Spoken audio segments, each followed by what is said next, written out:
And when Carl Flesch gave his okay for me to make my debut in London, he suggested to father that I get myself a manager. There was a very well-known agent, Harold Holt, in London, and Harold Holt agreed to manage me, but first he wanted to hear me play. So an audition was arranged at the old Wigmore Hall. I just played a few bars from a concerto, and he immediately rose, went to my father and said, "Mr. Haendel, I think we should try and launch Ida on the same type of career as Yehudi Menuhin, on a very big scale." He decided that the debut would be at the old Queen's Hall, which was a lovely hall from every point of view, acoustically, visually, and so on, and lots of orchestra concerts took place there. But I thought I was really privileged to have a recital at the Queen's Hall, which was only given to the very few already known artists. And here I was unknown, playing at this marvelous hall. Never in my then fairly young life had I heard any artist, let alone anyone that young, who played with such enormous security and assurance, and just as if she knew exactly where she was going, both on the instrument and emotionally and musically. Sir Henry Wood, founder of the Promenade or Prom concerts early in the century, invited me to play the Brahms concerto at one of them in 1937. It was the beginning of one of the most treasured relationships of my youth, and the first of a lifelong series of prom concerts. Father and I were far from happy because he still had not been able to have my mother and sister join us in London. Desperately he needed money to bring my mother and my sister over from Poland. We were still in Warsaw, and it was, and Father used to write to us letters, "Please rush and do it fast and come over, because it's dangerous there." Finally, he got them out, and my mother and my sister joined us in Belgium, in Knock. And that was really a wonderful day in my life. With a contract and concert tours in England and Europe, we were able to afford a house in Hampstead, London, and it became home for many years. The war hit Poland not long after my mother and sister joined us.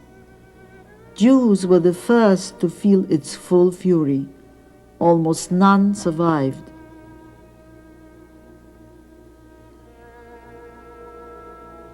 The entire magnificent city of Warsaw was leveled by the war's end.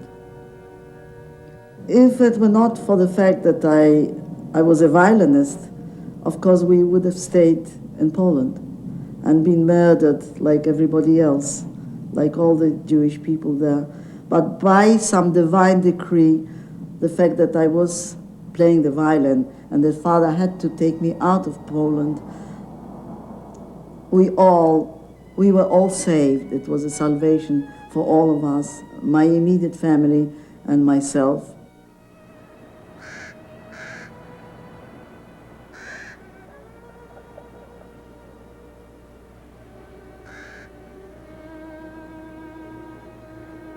This great monument to the Jews who died in the Holocaust, almost the entire Jewish population of Poland, stands in what was for centuries the Jewish ghetto of Warsaw, where we had lived.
George Enescu, the great Romanian composer, lived for many years in Paris.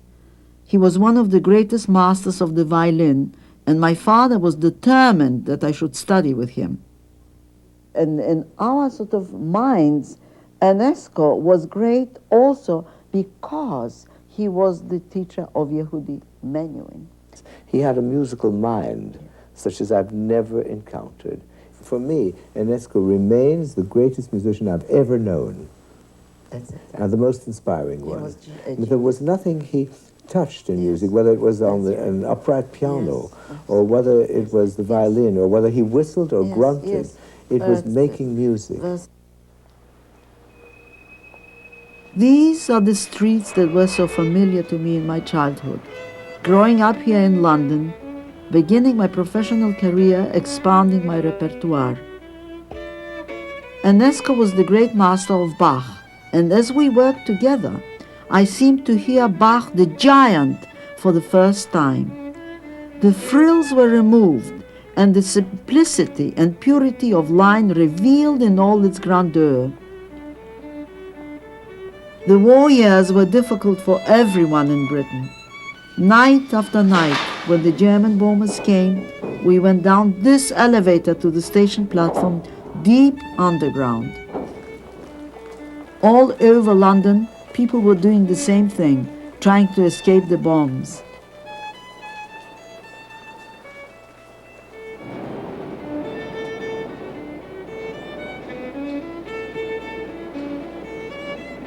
I remember so well the long nights in this station, crowded with so many others, our family holding onto its little patch of concrete so we could sleep a bit during the night.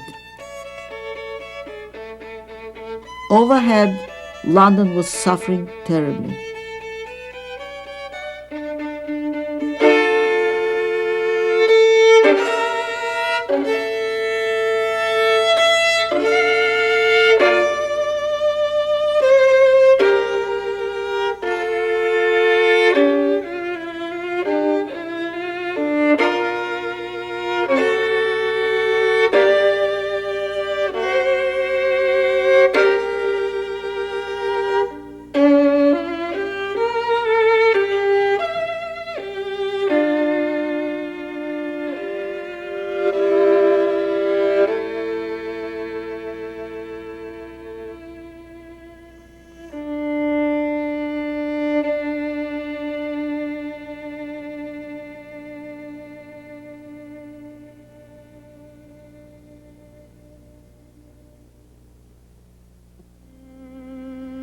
I played for the wounded who came in after bombing, various enemy camps. And one time I remember the wounded were lying in their bed, and I did not take an accompanist with me. I played unaccompanied music like Bach, Paganini, and Ave Maria by Schubert. And they listened with such rapt attention. It was very inspiring and very moving for me personally.